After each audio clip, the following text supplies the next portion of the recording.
ನಾಟಕಗಳು ಬರಿತಾ ಇದ್ದೆ, ಮಕ್ಕಳ ನಾಟಕಗಳನ್ನೆಲ್ಲ ಮಾಡ್ತಾ ಇದ್ದೆ. ಆವಾಗ ಸಾರ್ ಶೋ ಇದೆ ಸರ್, ನಾನು ಒಂದು ಬರೋಕ್ಕಾಗಲ್ಲ ಸರ್. ಏನಯ್ಯ ಶೋ ಅಂತ ಹೋಗ್ತೇನೆ ನಾಟಕಕ್ಕೆ, ಅದರಲ್ಲೇನು ದುಡ್ಡು ಬರುತ್ತೇನೆ, ನಾವಿಲ್ಲಿ ದುಡ್ಡು ಕೊಡ್ತೀವಿ ಬಾ ಅಂದರೂ ಬರಲ್ವಲ್ಲಯ್ಯ ಅಂತ. ಅವಾಗಲೇ ಹಂಗಿದ್ದೆ ನಾನು. 2009 ಹುಟ್ಟಿದ ಸರ್ ಅಚಿಂತ್ಯ ಅಂತ. ಅವನು ಇವಾಗ 10th ಸ್ಟ್ಯಾಂಡರ್ಡು. ಅವನು ನನ್ನ ಲೈಫ್ ಸ್ಟೈಲ್ ಚೇಂಜ್ ಆಗೋಕ್ಕೆ ಒಂದು ನನ್ನ ಹೆಂಡತಿ ಕಾರಣ ಆದರೆ, ಇನ್ನೊಂದು ನನ್ನ ಮಗ ಕಾರಣ ಸರ್. ಕಲಾ ಕುಟುಂಬ. ನೀವು ಕೇಳೋದ್ರಲ್ಲ ಯಾಕೆ ಇಷ್ಟೇ ಹಂಗೆ ಇದ್ದೀರಾ ನೀವು ಅಂತ, ಅದಕ್ಕೆ ಕಾರಣ ಮಕ್ಕಳು ಸರ್. ಮಕ್ಕಳ ಜೊತೆ ಮಕ್ಕಳಾಗಿರೋದಿದ್ದಾರೆ. ಏನೋ ಒಂದು ಕತೆ ಹೇಳಿದ್ರೆ ಅವ್ರು ಬಾಯಿ ಬಿಟ್ಕೊಂಡು ಅಂತ ಗೊತ್ತಿರೋ ಕತೆನೇ ಯಾವುದೋ ತಗಡು ಕತೆ ಹೇಳಿದ್ರು ಎಷ್ಟು ಚೆನ್ನಾಗಿ ಕೇಳ್ತಾರೆ. ಆ ಇನ್ನೋಸೆನ್ಸು, ಆ ಹುಮ್ಮಸ್ಸು, ಮತ್ತು ಅವ್ರನ್ನ ಹಿಡಿಯೋಕ್ಕೆ ಎನರ್ಜಿ ಬೇಕು ಸರ್, ಇಲ್ಲಾಂದರೆ ಕಷ್ಟ. ಅಯ್ಯೋ, 2ನೇ ವಾರ 9:30 7:30 8 ಗಂಟೆ ತನಕನೂ ಆಗುತ್ತೆ. ಮಕ್ಕಳನ್ನ ಕತ್ತಿಡಿದು ಆಚೆ ದಬ್ಬಬೇಕು, ಹೋಗ್ರ ಸಾಕು ನಮಗೆ ಸುಸ್ತಾಗಿದೆ ಅಂತ. ಆ ಥರ ರೆಸ್ಪಾನ್ಸ್.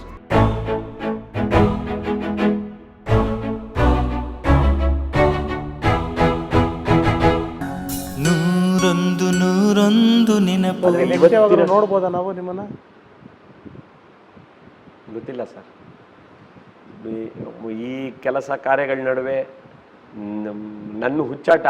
ಪಣಿ ರಾಮಚಂದ್ರ ದಂಡಪಿಂಡಗಳು ಟೈಮಲ್ಲಿ ನಾನು ನಾಟಕ ಮಾಡ್ತಾ ಇದ್ದೆ, ನಾಟಕಗಳು ಬರಿತಾ ಇದ್ದೆ, ಮಕ್ಕಳ ನಾಟಕಗಳನ್ನೆಲ್ಲ ಮಾಡ್ತಾ ಇದ್ದೆ. ಆವಾಗ ಸಾರ್ ಶೋ ಇದೆ ಸರ್, ನಾನು ಒಂದು ಬರೋಕ್ಕಾಗಲ್ಲ ಸರ್. ಏನಯ್ಯ ಶೋ ಅಂತ ಹೋಗ್ತೇನೆ ನಾಟಕಕ್ಕೆ, ಅದರಲ್ಲೇನು ದುಡ್ಡು ಬರುತ್ತೇನೆ, ನಾವಿಲ್ಲಿ ದುಡ್ಡು ಕೊಡ್ತೀವಿ ಬಾ ಅಂದರೂ ಬರಲ್ವಲ್ಲಯ್ಯ ಅಂತ. ಅವಾಗಲೇ ಹಂಗಿದ್ದೆ ನಾನು. ಸೊ ಆ ಥರದ್ದು ಕೆಲವೆಲ್ಲ ಇರೋದ್ರಿಂದ ನಾನು ಯಾವತ್ತೂ ಇಲ್ಲ, ನೆವರ್ ಎಗೈನ್ ಅಂತ ಯಾವುದಕ್ಕೆ ಕಾರಣಕ್ಕೂ ಹೇಳಲ್ಲ. ಯಾಕೆಂದರೆ ಗೊತ್ತಿಲ್ಲ ಸರ್. ಸೊ ನಾನೊಬ್ಬ ಡೆಂಟಿಸ್ಟಾಗಿ, ಒಬ್ಬ ನಾಟಕದ ಮನೇಲಿ ಹುಟ್ಟಿದವನು, ಆಮೇಲೆ ಡೆಂಟಿಸ್ಟ್ ಆಗಿ ಮತ್ತು ರಂಗಶಿಕ್ಷಕನಾದೆ. ನನ್ನ ಲೈಫ್ ಹೆಂಗೆ ಕರ್ಕೊಂಡು ಹೋಗ್ಬಿಡ್ತು. ಫೇಮ್ ಕೊಟ್ಬಿಡ್ತು, ಇದ್ದಕ್ಕಿದ್ದಂಗೆ ಫೇಮ್ ಕೊಟ್ಬಿಡ್ತು, ದುಡ್ಡು ಕೊಟ್ಬಿಡ್ತು, ಮತ್ತು ಒಳ್ಳೆ ಬಾಳ ಸಂಗಾತಿ ಕೊಡ್ತು, ಮಗ ಆದ. Life has been very beautiful. So ಇಷ್ಟೇ ಅಂತ ನಾನು ಯಾವತ್ತೂ ಅಂದ್ಕೊಂಡಿಲ್ಲ ಸರ್. ನಾನು MA ಓದುವಾಗ ಕುಮಾರವ್ಯಾಸನ ಓದಿದೆ. ಕುಮಾರವ್ಯಾಸ ಓದಿದಾಗ ನನಗೆ ಅನ್ನಿಸ್ತು ಇದನ್ನು ಮಕ್ಕಳಿಗೆ ತಲುಪಿಸ್ಬೇಕು ಅಂತ kumaravyaasa.com ಬರೆದೆ. ಅದಾದಮೇಲೆ ಭಾಷಾ ಚರಿತ್ರೆ ಬಂತು. ಭಾಷಾ ಚರಿತ್ರೆ ಓದ್ತಾ ಇದನ್ನು ಮಕ್ಕಳಿಗೆ ತಲುಪಿಸ್ಬೇಕು ಅಂತ ಶುದ್ಧಗೆ ಅಂತ ನಾಟಕ ಬರೆದೆ. ಅದಕ್ಕೆ ಕರ್ನಾಟಕ ಸಾಹಿತ್ಯ ಪರಿಷತ್ತು, ಸಾಹಿತ್ಯ ಅಕಾಡೆಮಿಯವರು ಪುಸ್ತಕ ಬಹುಮಾನ ಅಂತ ಸಾಹಿತ್ಯ ಪ್ರಶಸ್ತಿ ಕೊಟ್ಬಿಡ್ತು. ಅಂದರೆ you never know where. So I will never say never ಅಂತ. 113 kg ಆಗಿದ್ದೆ, ಇವಾಗ 85ಕ್ಕೆ ಬಂದಿದ್ದೀನಿ. ದೇರ್ ಇಸ್ ನಥಿಂಗ್, ಯಾವುದೂ ಫಿಕ್ಸ್ಡ್ ಇಲ್ಲ ಸರ್. ಸೊ ಇಲ್ಲ, ಮಾಡೋದೇ ಇಲ್ಲ ಅಂತ ಹಠ ಏನಿಲ್ಲ ನನಗೆ.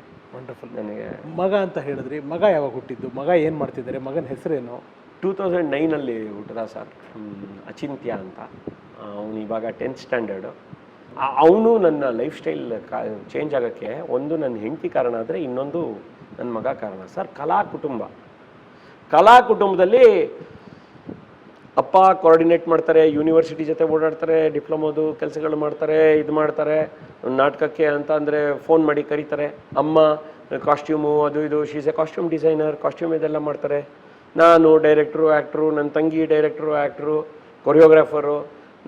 ಮತ್ತು ಈ ಥರ ಎಲ್ಲ ಇದ್ದ ಕುಟುಂಬದಲ್ಲಿ ಬೃಂದ ಬರ್ತಾಳೆ. ಬೃಂದ ಬಂದ್ಬಿಟ್ಟು ಅವಳು ಡೈರೆಕ್ಟರ್ ಆಗ್ತಾಳೆ, ಇದೆಲ್ಲ ಆಗ್ತಾಳೆ. ನನ್ನ ಮಗ ಹುಟ್ಟುತ್ತಾನೆ. ನನ್ನ ಹೆಂಡತಿ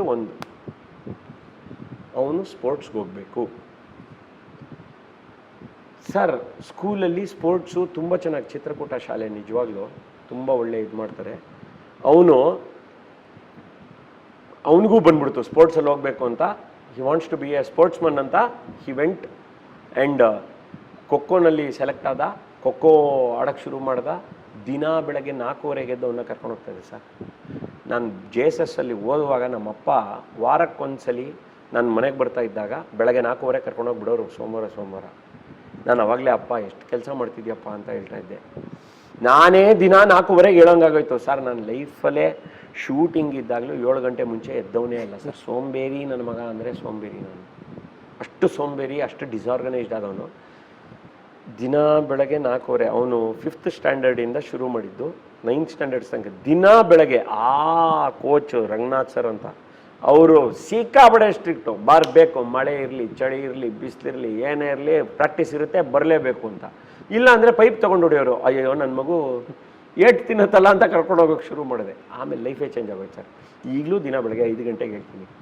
ಅವನು 10th ಅಂದ್ಬಿಟ್ಟು ಸ್ಪೋರ್ಟ್ಸ್ಗೆ ಹೋಗೋದು ನಿಲ್ಲಿಸ್ದ. ಆಮೇಲೆ ಅವನು ನ್ಯಾಷನಲ್ ಲೆವೆಲ್ CBSE ಇದಕ್ಕೆ ಖೋಖೋ ಚಾಂಪಿಯನ್ಶಿಪ್ಗೆ ಹೋಗಿ ಅಲ್ಲೋಗಿ ಅವನು 2 ಸಲ ಗೋಲ್ಡ್ ಗೆದ್ಕೊಂಡ್ಬಂದ.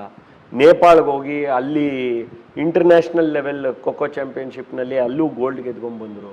ಅದಕ್ಕೆಲ್ಲ ಶಾಲೆ ತುಂಬ ಕಾರಣ, ಅದನ್ನು ನೆನೆಸ್ಕೊತೀನಿ.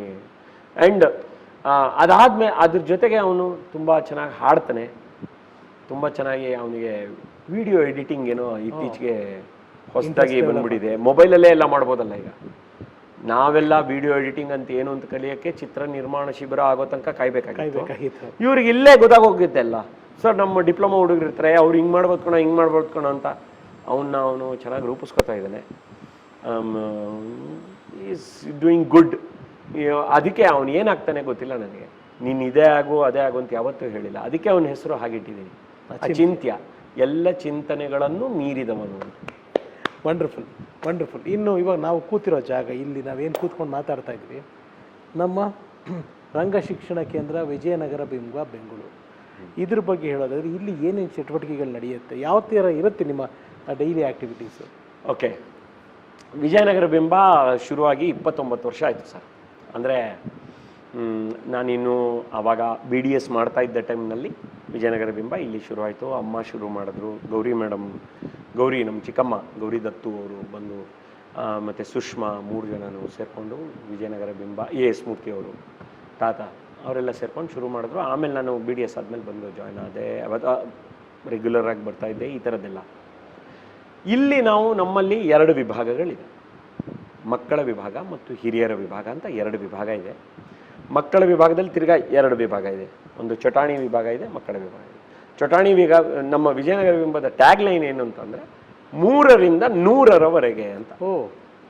ಸೊ ಈ ವಯೋಮಾನದ ಯಾರೇ ರಂಗ ಶಿಕ್ಷಣಕ್ಕೆ ಆಸಕ್ತರಾಗಿದ್ದರೂ ನಮ್ಮಲ್ಲಿಗೆ ಬರ್ಬೋದು. ಅವರ ರಂಗ ಶಿಕ್ಷಣ ನಾವು ಕೊಡ್ತೀವಿ. 3ರಿಂದ 8 ವರ್ಷದ ಮಕ್ಕಳಿಗೆ ನಾವು ಚಿಣ್ಣರ ಚಿತ್ತಾರ ಅಂತ ಮಾಡ್ತೀವಿ.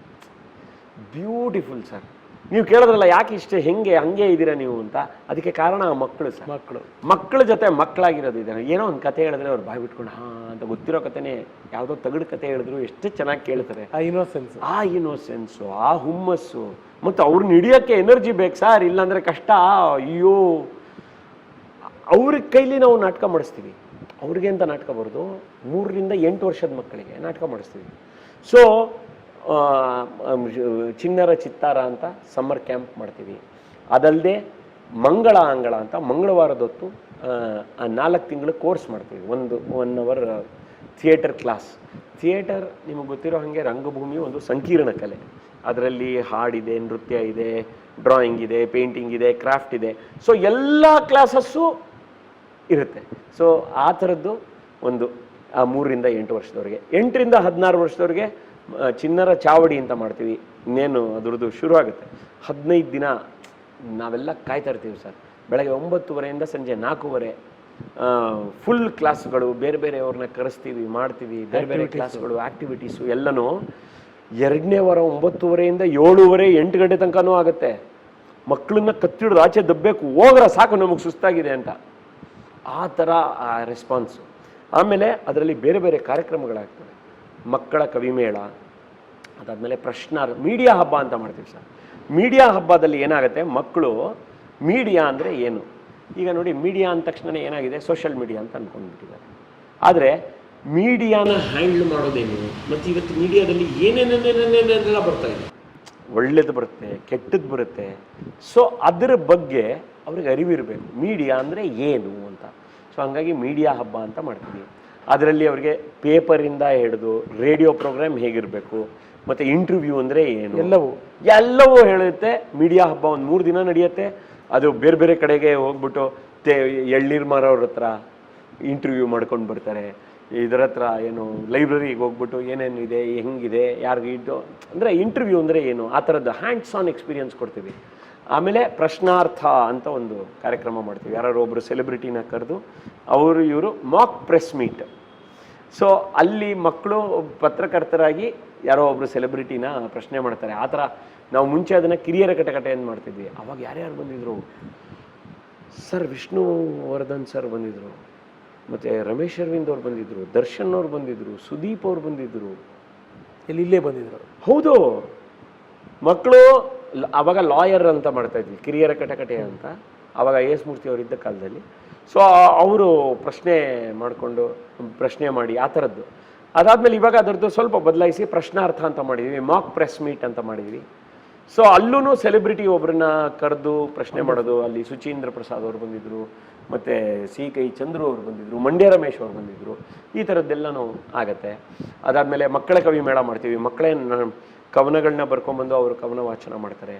ಅದಲ್ಲದೆ ಮೀಡಿಯಾ ಹಬ್ಬ ಸಂವಾದ ಅಂತ ಮಾಡ್ತೀವಿ, ಪೋಷಕರಿಗೂ ಪ್ಯಾನಲಿಸ್ಟ್ಸ್ಗೂ ಯಾವುದಾದ್ರು ಒಂದು ವಿಷಯ ತಗೊಂಡು ಮಕ್ಕಳ ಬೆಳವಣಿಗೆಗೆ ಸಂಬಂಧಪಟ್ಟ ಹಾಗೆ ಏನಿರಬಹುದು ಅನ್ನೋದನ್ನ ಅದು ಒಂದು ಚರ್ಚೆ ಆಗುತ್ತೆ. ಅಲ್ಲಿ ಮಕ್ಕಳು ಆ ತ್ರಿಕೋನ ಸ್ಪರ್ಧೆ, ಅದು ಮಕ್ಕಳು, ಪೋಷಕರು ಮತ್ತು ಪ್ಯಾನಲಿಸ್ಟ್. ಸೊ ಅವ್ರ ನಡುವೆ ಸಂವಾದ ಆಗುತ್ತೆ. ಅದಲ್ಲದೆ ಇಷ್ಟೆಲ್ಲ ಅಲ್ಲದೆ 15 ದಿನದಲ್ಲಿ ಮಕ್ಕಳು ನಾಟಕನೂ ಮಾಡ್ತಾರೆ, ರವೀಂದ್ರ ಕಲಾಕ್ಷೇತ್ರದಲ್ಲಿ ಅಥವಾ ಬೇರೆ ಯಾವ್ದಾದ್ರು ಮೇಜರ್ ಇದರಲ್ಲಿ ಶೋ ಮಾಡ್ತಾರೆ. ಅದಾದಮೇಲೆ ಅವರಿಗೆ ಸ್ಪರ್ಧೆಗಳಿರುತ್ತೆ, ಈ ಥರದ್ದು. ಇದು ಸಮರ್ ಕ್ಯಾಂಪ್. ಇದಲ್ಲದೆ 8 ತಿಂಗಳ ಕೋರ್ಸ್ ಮಾಡ್ತೀವಿ ಪ್ರತಿ ಶನಿವಾರ, ಮಕ್ಕಳ ರಂಗಶಾಲೆ ಅಂತ. ಸೊ ಅದು ಶನಿವಾರ 4:30 ಇಂದ 6:30 ಇರುತ್ತೆ. ಅದರಲ್ಲಿ 2 ತಿಂಗಳು ಒಂದು ಕಾರ್ಯಕ್ರಮ, ಚಿತ್ರಕಥನ ಅಂತ ಮಾಡ್ತೀವಿ, ಬೊಂಬೆ ಹಬ್ಬ ಅಂತ ಮಾಡ್ತೀವಿ. ಕೊನೆಯಲ್ಲಿ ಅದು ಒಂದು ನಾಟಕದಲ್ಲಿ ಕಲ್ಮಿನೇಟ್ ಆಗುತ್ತೆ. ಇದು ಮಕ್ಕಳ ವಿಭಾಗದ ಒಂದು ಸ್ಥೂಲವಾಗಿ ನಿಮಗೆ ಒಂದು ಪರಿಚಯ. ಅದಲ್ಲದೆ ಹಿರಿಯರ ವಿಭಾಗದಲ್ಲಿ 1 ವರ್ಷದ ಡಿಪ್ಲೊಮಾ ಅಂತ ಮಾಡ್ತಾ ಇದ್ದೀವಿ. ನೀವು ಎಷ್ಟು ಒಳ್ಳೆ ಕೆಲಸ ಮಾಡ್ತಾ ಇದ್ದೀರಾ. ಯೂಟ್ಯೂಬ್ ಒಂದು ಮಾಧ್ಯಮವಾಗಿ ಅದನ್ನು ನೋಡ್ತಾ ಇದ್ದೀರಾ. ಮಾಧ್ಯಮ ಉದ್ಯಮ ಅಲ್ಲ ಅದು. ಯಾವಾಗ ಅದು ಉದ್ಯಮ ಆಗುತ್ತೆ, ಅದರ ಕಲಾತ್ಮಕತೆ ಕಡಿಮೆ ಆಗುತ್ತೆ, ಕಮರ್ಷಿಯಲ್ ಎಲಿಮೆಂಟ್ಗಳು ಜಾಸ್ತಿ ಆಗುತ್ತೆ. ಸೊ ಆ ಅರಿವು ನನಗೆ ಬರೋಂಗೆ ಮಾಡಿದ ಎಷ್ಟೋ ಜನ ಗುರುಗಳು, ನನ್ನ ಸಹಪಾಠಿಗಳು, ನನ್ನ ಸ್ನೇಹಿತರು, ನನ್ನ ಸ್ಟೂಡೆಂಟ್ಸು, ಅವರಿಂದನೂ ಕಲಿತಾ ಇರ್ತೀನಿ.